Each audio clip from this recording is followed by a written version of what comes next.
Everyone, welcome to channel learn with ease. आज का topic है हमारा अकाउंटिंग फॉर पार्टनरशिप फर्म का, जिसमें हम सॉल्व करेंगे क्वेश्चन नंबर 72 और ये है आपका चैप्टर नंबर 2 डीके गोयल की बुक से, क्लास 12 अकाउंट्स के लिए। तो क्वेश्चन में है तीन पार्टनर ए, बी और सी, जिनकी प्रॉफिट शेयरिंग रेशियो है 3:2:1। 1 अप्रैल को ए की कैपिटल है 5 लाख, बी की 3 लाख और सी की है 2 लाख।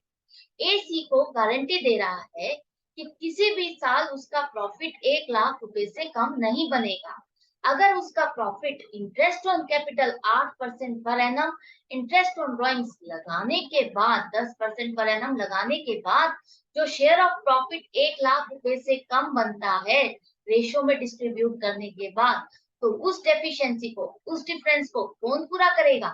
ए पूरा करेगा। ए उस डिफरेंस को सी को देगा।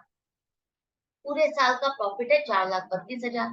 ए की ड्राइंग से हर महीने के एंड में 5,000, बी की ड्राइंग से हर क्वार्टर के एंड में 15,000, सी की ड्राइंग से पूरे साल की 60,000। आपको बनाना है profit and loss appropriation account 2017 और 18। न्यू एडिशन की बुक में 2020 और 21 लिखा हुआ है। तो profit and loss appropriation account बनाने के लिए सबसे पहले क्रेडिट साइड पर लिखो प्रॉफिट 4,32,000। अब आपको लगाना है इंटरेस्ट ऑन कैपिटल, पार्टनर्स की कैपिटल पर 8% पर एनम के हिसाब। तो ए की कैपिटल पूरे साल सेम है 1 अप्रैल से 31 मार्च, तो इस पर पूरे साल का इंटरेस्ट लगाओगे 8% के हिसाब से, तो ए के लिए बनेगा 5 लाख पर 40,000, बी का बनेगा 3 लाख पर पूरे साल का 8% के हिसाब से 24,000, सी का बनेगा 2 लाख पर 8% के हिसाब से 16,000। तो टोटल इंटरेस्ट ऑन कैपिटल बन गया है 80,000। इसी तरह से इंटरेस्ट ऑन ड्रॉइंग्स आपको कैलकुलेट करना है। अब ये तीनों ही पार्टनर की डिफरेंट तरीके से, डिफरेंट पैटर्न की ड्राइंग्स है, जिसको आपको कैलकुलेट करना होगा डिफरेंट तरीके से। तो ए के लिए सबसे पहले देखो, उसकी ड्राइंग्स है हर महीने की 5,000, मतलब पूरे साल की ड्राइंग्स हो जाएगी 60,000। अब वो सेम अमाउंट विड्रॉ कर रहा है हर महीने और टाइम गैप भी सेम आ रहा है, तो यहाँ पर आपका फॉर्मूला लग जाएगा एवरेज पीरियड वाला, जहां पर सिर्फ आपको देखना है फर्स्ट ड्राइंग को वो कितने टाइम पीरियड के लिए यूज कर रहा है, लास्ट ड्राइंग को कितने टाइम पीरियड के लिए यूज कर रहा है, उसके बाद फॉर्मूले में आपको एवरेज पीरियड के लिए इंटरेस्ट लगा देना है।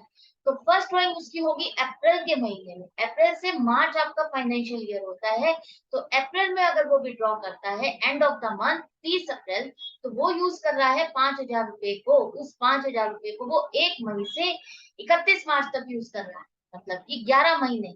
और लास्ट विड्रॉइंग वो करेगा मार्च के महीने में, 31 मार्च को विड्रॉ करेगा, जहां पर आपके पास टाइम पीरियड आएगा 0।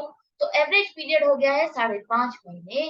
अब आप 60,000 पर 10% के हिसाब से अगर पूरे साल का लगाते हो तो 6,000 बने, लेकिन आपको लगाना है सिर्फ 5.5 महीने का, तो अमाउंट आएगी 2,750। इसी तरह से बी के लिए देखो, बी विड्रॉ करता है हर क्वार्टर के एंड में, हर क्वार्टर के एंड में 15,000 रुपए को विड्रॉ करता है। क्वार्टर का मतलब होता है 1/4, किसी भी चीज का 1/4, 1/4। तो साल में 1/4 बनेगा 3 महीने, वो हर 3 महीने के बाद विड्रॉ करता है 15,000 रुपए। तो हर साल वो कितनी बार विड्रॉ करेगा? 4 बार। 4 बार विड्रॉ करेगा तो पूरी ड्रॉइंग आ जाएगी उसकी 60,000 रुपए। अब देखो यहाँ पर भी सेम अमाउंट है विड्रॉ करने की और टाइम गैप भी सेम आ रहा है, तो एवरेज पीरियड वाला फॉर्मूला आपका लग जाएगा। फर्स्ट ड्राइंग होगी उसकी, फर्स्ट क्वार्टर देखो कब है, अप्रैल मई जून, जून तक उसका फर्स्ट क्वार्टर है, तो फर्स्ट क्वार्टर के एंड में अगर वो विड्रॉ कर रहा है मतलब कि 30 जून को, तो महीना कब से शुरू होगा उसका? 1 जुलाई से 31 मार्च देखो वो यूज कर रहा है अपने 15,000 रुपए को 9 महीने के लिए। एंड में विड्रॉ कर रहा है वो, एंड वाली ड्राइंग होगी उसकी लास्ट क्वार्टर की, जनवरी फरवरी मार्च, तो मार्च के एंड में विड्रॉ कर रहा है 31 मार्च को, तो यहाँ पर टाइम पीरियड आपका आ जाएगा 0। तो एवरेज पीरियड हो गया है 4.5 महीने। 60,000 पर 10%, 6,000, 4.5 महीने के लिए 2,250। अब बारी आती है सी की। सी की पूरे साल की ड्राइंग दी गई है 60,000, टाइम पीरियड नहीं मेंशन, तो यहाँ पर आप कौन सा फॉर्मूला लगाओ? आपको लगाना है total drawings multiplied by rate of interest multiplied by half of the period. Half of the period का मतलब है जितने टाइम पीरियड का आपका बिजनेस उस साल चलता है। कई बार बिजनेस आप mid of the year start करते हो, कोई भी पार्टनरशिप अगर आपने स्टार्ट की 30 जून से स्टार्ट की, तो आपका साल शुरू हो रहा है 1 जुलाई से 31 मार्च आप वहां से स्टार्ट करोगे फाइनेंशियल ईयर। आप 1 अप्रैल से तो नहीं लिखोगे ना बुक को, 1 जुलाई से 31 मार्च तक मतलब कि 9 महीने। तो 9 महीने का हाफ पीरियड लोगे, आपका आएगा 4.5 महीने। अगर आपका पूरे साल बिजनेस चलता है 1 अप्रैल से 31 मार्च, तब आपका हाफ ऑफ द पीरियड बनता है 6 महीने। तो आपको देखना है कि आपका बिजनेस कितने टाइम पीरियड के लिए रहा है। कई बार क्वेश्चन में आ जाता है कि दे स्टार्टेड बिजनेस फ्रॉम 1 सितंबर। अब 1 सितंबर से बिजनेस स्टार्ट किया है, तो आप कैलकुलेशन कहाँ से करोगे, आपका बिजनेस की बुक्स कहाँ से लिखोगे, 1 सितंबर से 31 मार्च तक लिखोगे, मतलब कि 6 महीने। तो 6 महीने ही बिजनेस रहा है, तो आपका हाफ ऑफ द पीरियड बनेगा आपका 3 महीने। तो ये पॉइंट जरूर से याद रखना, क्योंकि यहाँ पर कंफ्यूजन के लिए क्वेश्चन में दिया जाता है, ताकि वो चेक कर सके कि आपने इसको कितने ध्यान से समझा है और रीड किया है। तो आपका यहाँ पर पूरे साल के लिए बिजनेस रहा है 1 अप्रैल से 31 मार्च, तो आपका आएगा 6 महीने हाफ ऑफ द पीरियड। तो 60,000 पर पूरा इंटरेस्ट बन जाएगा 3,000। तीनों पार्टनर्स की इंटरेस्ट पर ड्राइंग आपको पता चल गई है, जिसे आप क्रेडिट साइड पर लिखोगे, क्योंकि ये फर्म के लिए इनकम है, पार्टनर्स के अकाउंट में आप इसको डेबिट करोगे। अब देखो आपके पास डिस्ट्रीब्यूटेबल प्रॉफिट कितना आ रहा है, वो आ रहा है 3,60,000, जिससे अगर आप डिस्ट्रीब्यूट करते हो शेयरिंग रेशियो में, तो ए का शेयर बनता है 1,80,000, बी का बनता है 1,20 और सी का बनता है 60,000। अब ये 60,000 रुपए इसका शेयर ऑफ प्रॉफिट बन रहा है, लेकिन ए ने तो सी को गारंटी दी है 1,00,000 रुपए की कि उसका शेयर ऑफ प्रॉफिट हर साल 1,00,000 रुपए बनेगा।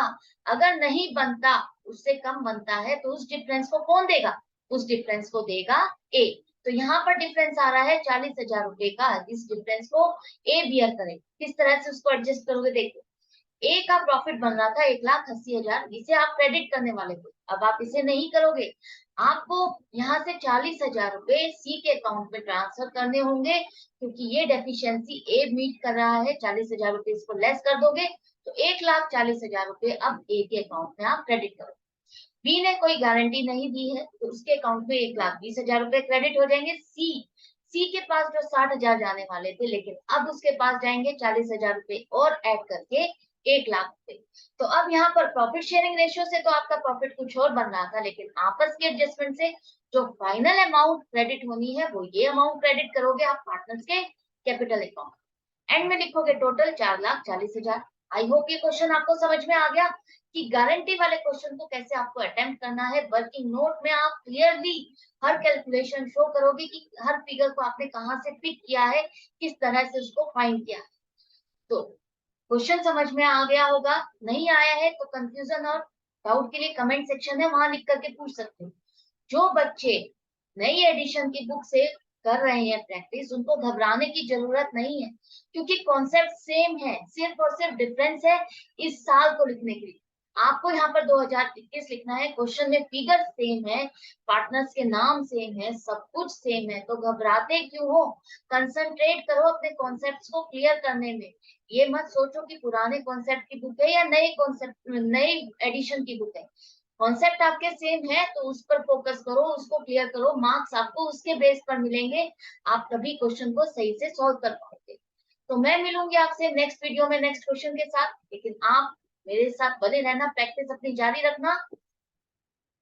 प्रैक्टिस से ही आपका स्पीड और कॉन्सेप्ट स्ट्रॉन्ग होगा। ऑनलाइन क्लासेस के लिए आप मुझे व्हाट्सएप भी कर सकते। Good bye and take care.